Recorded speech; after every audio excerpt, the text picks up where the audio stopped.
அனைவருக்கும் வணக்கம். Jaibala YouTube channel சார்பாக உங்களை அன்புடன் வரவேற்கிறேன். ஜெய்பாலா ஜெய்பாலா ஜெய்பாலா. பாலத்திருவசனுடைய திருவருளாலும் முருகப்பெருமானுடைய ஆசிரியர் கொண்டு இன்றைய தினம் உபாசனை தெய்வம் பாலா. இந்த பாலா உபாசம் பண்ணுறவங்களுக்கு முக்கியமாக கடைபிடிக்க வேண்டியது, அதாவது சத்தியம் தவறாது தர்மத்தை நிலைநாட்ட முடியாது. அப்போ அந்த சத்தியமே தர்மம், தர்மமே சத்தியம். அப்போ உபாசனை அப்படின்னு வரும்போது ஒழுக்கத்தை முதல்ல பின்பற்ற வேண்டும், ஒழுக்கத்தை கடைபிடிக்க வேண்டும். அதுக்காண்டி எந்த விதமான ஏற்பாடு தேவையில்லை. நான் எப்படி ஒழுக்கமாக இருப்பேன்னு கேட்டால் அதுக்கு என்ன பதில் சொல்ல முடியும்? ஒரு அன்பர் கேட்குறார், நான் உபாசனை பண்ணுறேன், நான் சொன்ன ஒழுக்கமாக இருக்கும்பா, நீங்கள் ஒழுக்கமாக இருந்தால் தான் எல்லாமே நடக்கும். ஒழுக்கம்னா என்னன்னு கேட்குறாரு. அப்போ ஒழுக்கம்னு தெரியாமல் எப்படி அந்த பூஜை செஞ்சு அவனோட அந்த சக்தி பெற முடியும்? அப்போ அந்த ஒழுக்கத்தை கடைப்பிடிக்கும் போது அது சாஷ்டாங்கமாக நமஸ்காரம் பண்ணணும்னு சொல்லுவோம், பக்தியோடு செய்யணும்னு சொல்லுவோம், அது அன்போடு செய்யணும்னு சொல்லுவோம், ஜெபம் செய்யணும்னு சொல்லுவோம்.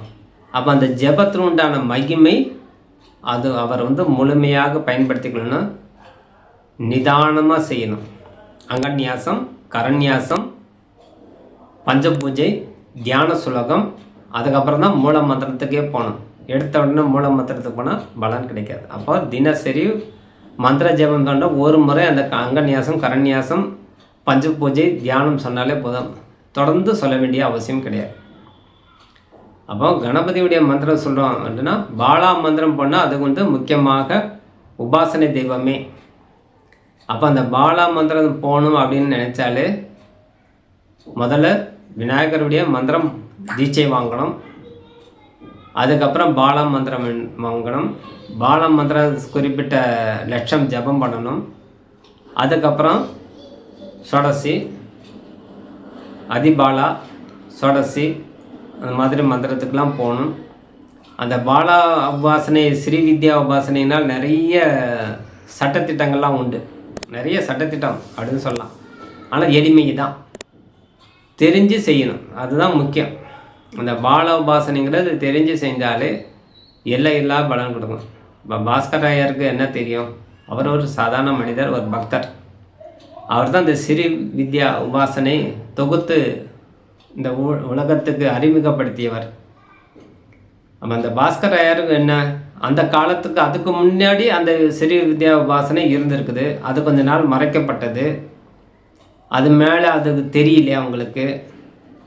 ஒரு குறிப்பிட்ட காலம் எல்லாரும் மறந்துட்டாங்க அந்த பூஜை, என்ன மந்திரம் எப்படி செய்யணும், எந்த நேரத்தில் செய்யணுங்கிற கூட தெரியாமல். அப்போ அந்த மகான், ஞானி, அருளாளர், தெய்வத்துக்கு உண்டான கடாட்சம் பெற்ற பாஸ்கராயர் என்ன செஞ்சார்? அதை தொகுத்து இந்த பூஜை இந்தபடிலாம் செய்யணும் அப்படின்னு சொன்னார். அதுலேயே லகுவாக சொல்லியிருக்கார். அப்போ எவ்வளோ தூரம் தொகுத்து அவர் வழங்கியிருக்கணும் பாருங்கள்.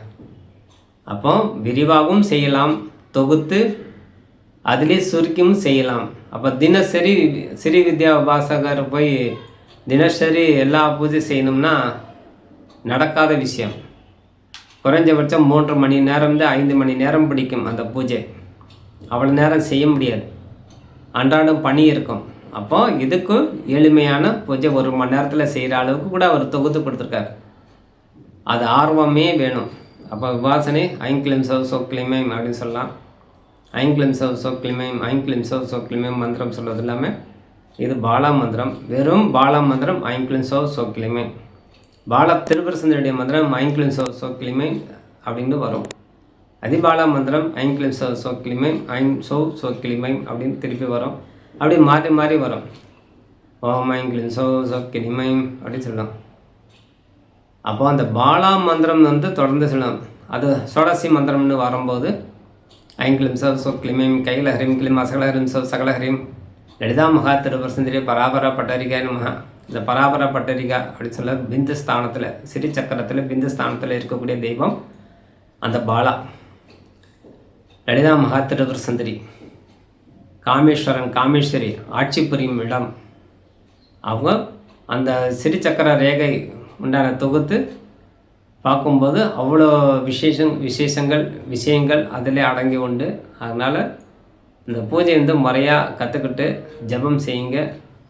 அம்பாளுடைய பரிபூரண அருள் பெறறதுக்கு நீங்கள் தகுதியுடையவர்களாக ஆகுங்க. முறையாக ஜெபம் பண்ணுங்க, உபதேசம் வாங்கிக்கிங்க. பாலாவுக்கு உண்டான பூஜை செய்கிறவன்ட்ட போய் தீட்சை வாங்கி பூஜை செய்யும்போது உங்களுக்கு அனைத்து விதமான சக்தி கிடைக்கும். குரு 100 மந்திரம் சொல்லியிருக்கான்னு 100 சொல்லக்கூடாது, 1000 கூட சொல்லலாம். குரு 100 மந்திரம் சொல்லியிருக்கா, நீ 500 மந்திரம் சொல்லலாம். ஆனால் 50 மந்திரம் சொல்லிட்டு போய் நான் சொல்லிட்டேன்னு போய் சொன்னால் அது குரு சாபத்துக்கு ஆளாயிடும். குரு தெரியாது இல்லையா, நீ 500 சொல்லியிருக்க, 1000 சொல்லியிருக்கேன், 5000 சொல்லியிருக்கேன். ஆனால் உனக்கு 100 சொல்லியிருக்காரு, 1000 மந்திரம் சொல்லியிருக்காருன்னா ஒரு மூல மந்திரம் ஜெபம் பண்ணி எத்தனை லட்சம் நான் சொல்கிறோம், எத்தனை லட்சம் சொன்ன 1 லட்சம் வச்சுங்களா, 1 லட்சம் செய்யணுன்னா நீ 1 லட்சம் சொல்லாமல் 50,000 சொல்லிட்டு போய் நான் 1 லட்சம் சொல்லிட்டேன், 3 லட்சம் சொல்லிட்டேன் அப்படின்னு சொன்னால் அவருக்கு என்ன தெரியும்? ஏன்னா அவர் கடவுளா? அவர் சாதாரண ஒரு மானிட குருவே. ஆனால் அந்த குருக்கிட்ட போய் சொல்லும்போது அந்த தெய்வம் குரு மூலமாக சாபத்தை கொடுத்துரும். அதான் குரு சாபம் பொல்லாது. அப்போ அவனுக்கு அந்த வித்தை சித்திக்காது, அந்த வித்தை அவனுக்கு சித்திக்காது. அவன் எல்லா திறமையும் இருந்தால் தோல்வி அடைஞ்சிடும் கடைசியில். ஆகவே இந்த தோல்வி அடையாமல் இருக்கணும், உண்மையாக இருக்கணும். அந்த உபாசனையில் உண்மையாக இருந்து ஜபம் செஞ்சுட்டு வரும்போது அனைத்து விதமான சக்தி பெறலாம். எந்த சக்தி உங்களுக்கு வேணுமோ அத்தனை கிடைக்கும். சகல விதமான ஞானம் கிடைக்கும். சகல வித ஞானம்னா புரியுதா உங்களுக்கு? இருந்த இடத்துல இருந்து நீங்கள் அனைத்தும் பார்க்கக்கூடிய சக்தி கிடைக்கும். அதான் சகல விதமான ஞானம் சொல்லுது. மகான் பார்த்த மாத்திரத்திலே நம்முடைய கர்மா நிர்ணயம் செய்யக்கூடிய தன்மை அந்த மகானுக்கும் உண்டு. நம்ம சாதாரண மனிதர்கள். அந்த மகான்கள் ஒரு பார்வையில் நான் என்ன செஞ்சுருக்கேன்னு ஈஸியாக சொல்லிவிடுவார், ஆனால் சொல்ல மாட்டார். அவருக்கு தெரியும். அதுக்காண்டி அவர் அதிகமாக பேச மாட்டார். மகான்கள் அதிகமாக பேச மாட்டார். அந்த மகான்கள் பேசாமல் போகிறது காரணம் என்ன? அனைத்து விதமான சக்தி அடைந்தவர்கள் பேச மாட்டார். அதனால தான் ஒரே வார்த்தை சொல்லுவாங்க, கண்டவர் விண்டதில்லை, விண்டவர் கண்டதில்லை அப்படின்னு. ஆகவே இந்த உபாசனையில் அந்த அம்பாளுக்கு முழுமையாக பூஜை செஞ்சு எல்லா வகையான சக்தி பெறணும்னு சொல்லி விடைபெறுகிறேன். நன்றி, வணக்கம். ஜெய்பல ஜெய்பல ஜெய்பல. வாழ்க வளமுடன். நன்றி, வணக்கம்.